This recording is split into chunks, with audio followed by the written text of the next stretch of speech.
तो hello guys, कैसे हैं आप सब लोग। तो आज मैं आपको लेकर आ गई हूँ अंतर्राष्ट्रीय गीता महोत्सव में,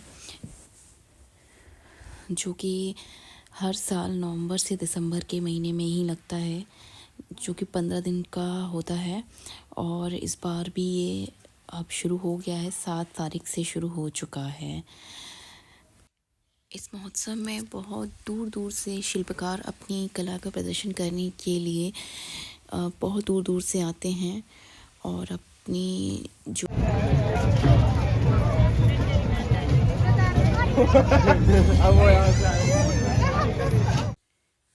यहाँ पर मैंने कुछ चीज़ें जो बहुत मुझे यूनिक लगी थी, तो मैं भी उन्हीं स्टॉल्स पे रुकी थी तो देखने के लिए कि वहाँ पे क्या ऐसा नया है। क्योंकि हमेशा से ही कुछ चीज़ें तो हमेशा सेम ही रहती हैं, कुछ चीज़ें होती हैं जो नई होती हैं, तो मैं भी वही सर्च कर रही थी।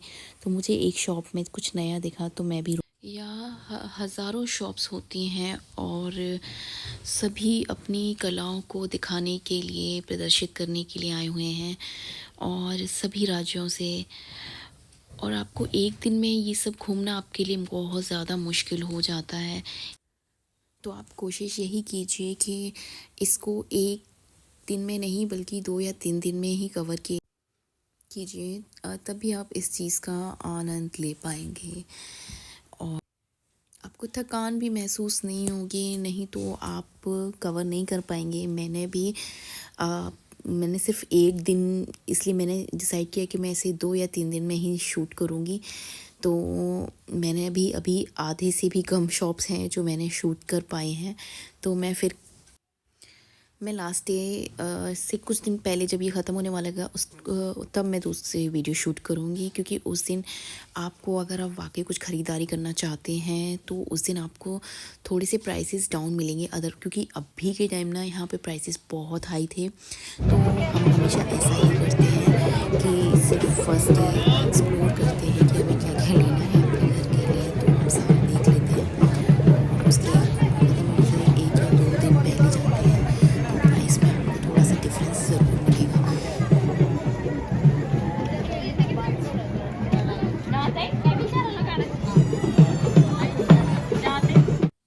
यहाँ से थोड़ा सा आगे बढ़ने के बाद मुझे एक जूट की शॉप दिखी, जिसमें जूट की डॉल्स थी। सभी लोगों की नज़र उस पर पड़ रही थी और सभी लोग रुक कर उसे देख रहे थे। वो वाकई बहुत ज़्यादा खूबसूरत लग रही थी। जब आप थोड़ा और आगे बढ़ेंगे तो आपको जलेबी की शॉप दिखेगी, लेकिन वो जलेबी नहीं थी, जलेबा थे। वाकई वो बहुत ज़्यादा टेस्टी होता है। मैं इसे हर साल ज़रूर ट्राई करती हूँ और हर साल इसकी एक शॉप ज़रूर होती है। तो आप भी अगर पसंद करते हैं तो आप भी यहाँ आकर इसे एंजॉय कर सकते हैं। ये बहुत ज़्यादा नॉर्मल जलेबी से ज़्यादा थोड़ा अलग नहीं, काफ़ी अलग होती है। उसका टेस्ट भी बहुत अच्छा होता है। तो आप ब्रह्म सरोवर पर अगर ये देखने आए तो आप इसे भी ज़रूर एंजॉय कीजिएगा।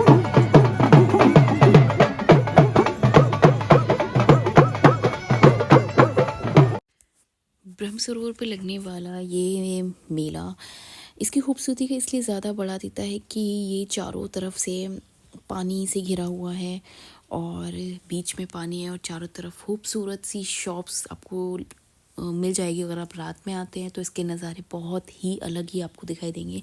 तो मैंने अभी ये दिन में शूट किया है, तो मैं पॉसिबली कोशिश करूँगी कि मैं आपको नेक्स्ट वीडियो रात में शूट करके दिखाऊँगी। और यहाँ पे मिल रहे थे ये लकड़ी के कुछ बच्चों के लिए आइटम्स, जहाँ पे मेरे को रुक गया था और वो अपने लिए कुछ चूज़ कर रहा था। एक्चुअली मुझे भी अपने घर के लिए ये वाले कुछ डेकोरेशन के आइटम्स बाय करने थे, पर अभी मैं सिर्फ वीडियो में एक्सप्लोर कर रही हूँ और सिर्फ देख रही हूँ कि मुझे क्या लेना है और मुझे कहाँ रखना है। तो मैं जस्ट इनको भी चेक कर रही हूँ, इनके प्राइस में, क्योंकि मुझे पता है कि जब ये ख़त्म होने वाला होगा तो आपको, अगर आप 20-24 को ये एंड है, तो अगर 20-21 को आते हैं तो आपको काफ़ी में डिफरेंस दिख जाएगा और उसी चीज़ को आप पहले से भी कम दाम में, प्राइस में ख़रीद पाएंगे।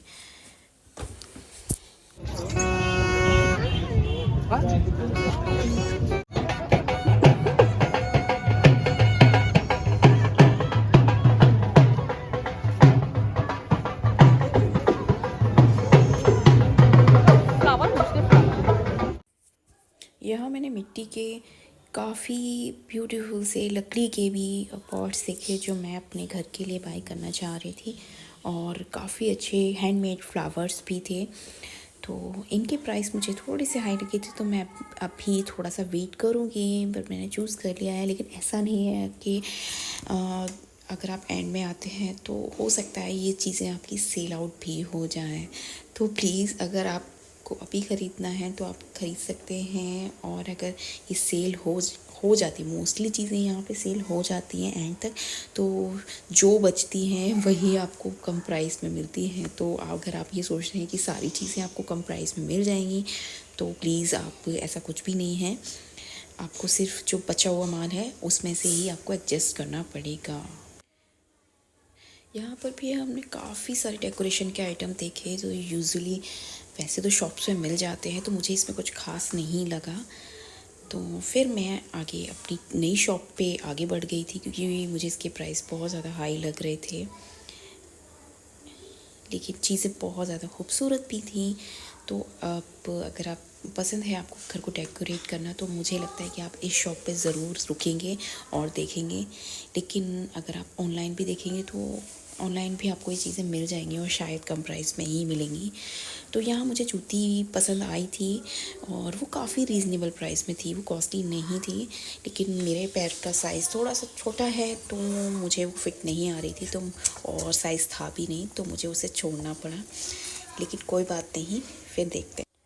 और मैं इतना थक चुकी थी कि मेरे में हिम्मत भी नहीं थी कि मैं उसे बार्गेनिंग करूं, तो मैंने उसे अभी छोड़ दिया, प्लान चेंज कर दिया। मैंने कहा फिर कभी देखूंगी, और दोबारा जब जाऊंगी तो मैं उस शॉप पर ज़रूर जाऊंगी, क्योंकि मुझे यहाँ पे जूतियाँ वगैरह ना थोड़ी सी अच्छी लग रही थी, दिख रही थी। तो यहाँ पे क्या है कि आपको जो फैशन में है वो दिख जाता है कि क्या अभी ट्रेंड। यहाँ मीकू को बोला गया कि उसे अगर वो डांस करता है तो उसको आइसक्रीम मिलेगी, क्योंकि यूजुअली विंटर्स में उसको आइसक्रीम खाना मना है। तो उसने थोड़ा सा डांस किया आइसक्रीम के चक्कर में। थोड़ा सा आगे बढ़े तो हम पहुंच गए राजस्थान के फूड सेंटर में, और यहाँ सिर्फ राजस्थानी नहीं था, Chinese, south Indian, north Indian सारी कुछ चीज़ें मिल रही थी। तो ये भी हमेशा ही लगता है, बट मुझे यहाँ पे राजस्थानी वाला नहीं दिखा। शायद हो सकता है वो दूसरी साइड लगा हो, और जहाँ मैं नहीं पहुँची हूँ तो हो सकता है वो अगली साइड पे हो। तो यहाँ भी बहुत सारी खाने पीने की चीज़ें थी, और ये नई नई टाइप के इयररिंग्स थे। मुझे जहाँ तक लगा कि सब कुछ एक्सप्लोर करने के बाद लेडीज़ के लिए बहुत सारे ऑप्शंस थे, और जो कि हमेशा हर जगह पर होते हैं, तो यहाँ भी थे। मुझे कुछ चीज़ें अच्छी भी लगी थी, लेकिन उनका प्राइस वाकई बहुत हाई था, नॉर्मल से भी ज़्यादा। तो मैंने उन्हें छोड़ दिया। तो मैंने सोचा कि मैं फिर कभी ट्राई करूँगी, क्योंकि नॉर्मली इससे अच्छी चीज़ें तो मुझे मार्केट में ही मिल जाती हैं।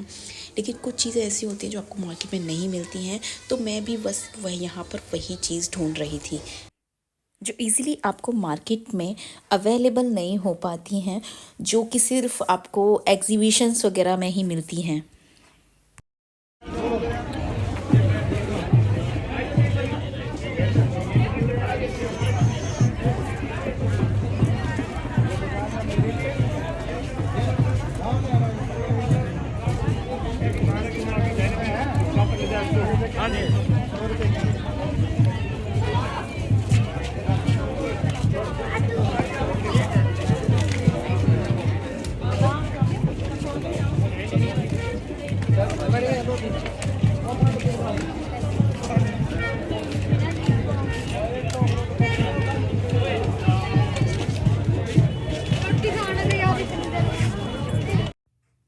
आगे चलकर मुझे एक अनाउंसमेंट सुनाई दिया, जिसमें वो एक बच्चे के खोने की। तो मुझे यहाँ पर ये सिस्टम अच्छा लगता है कि अगर आपका बच्चा इतनी भीड़ में आकर मिस हो भी जाता है तो आपको वो अनाउंसमेंट कर देते हैं। लेकिन प्लीज़ आप अनाउंसमेंट के भरोसे ना रहिए, और अपने बच्चों का प्लीज़ खुद से ही ख्याल रखिए कि आपको अनाउंसमेंट करवाने की ज़रूरत ना पड़े, क्योंकि यहाँ इतनी भीड़ होती है कि आपको अपना ही नहीं बल्कि अपने बच्चों और अपने सामान का भी अच्छे से ख्याल रखना पड़ेगा। तो वैसे यहाँ सिक्योरिटी काफ़ी होती है, लेकिन फिर भी अगर आप खुद से ही अपनी चीज़ों का ख्याल रखेंगे और अपने बच्चों का, तो आप इस फेयर को अच्छे से एंजॉय कर पाएंगे। और मैं अभी बहुत थक गई थी, तो मैं इस वीडियो को अभी यहीं एंड करती हूँ, और इसका नेक्स्ट ब्लॉग बहुत जल्दी ही मैं आपके लिए लेके आऊँगी। तब तक के लिए बाय बाय, और आप प्लीज़ यहाँ विज़िट ज़रूर करें।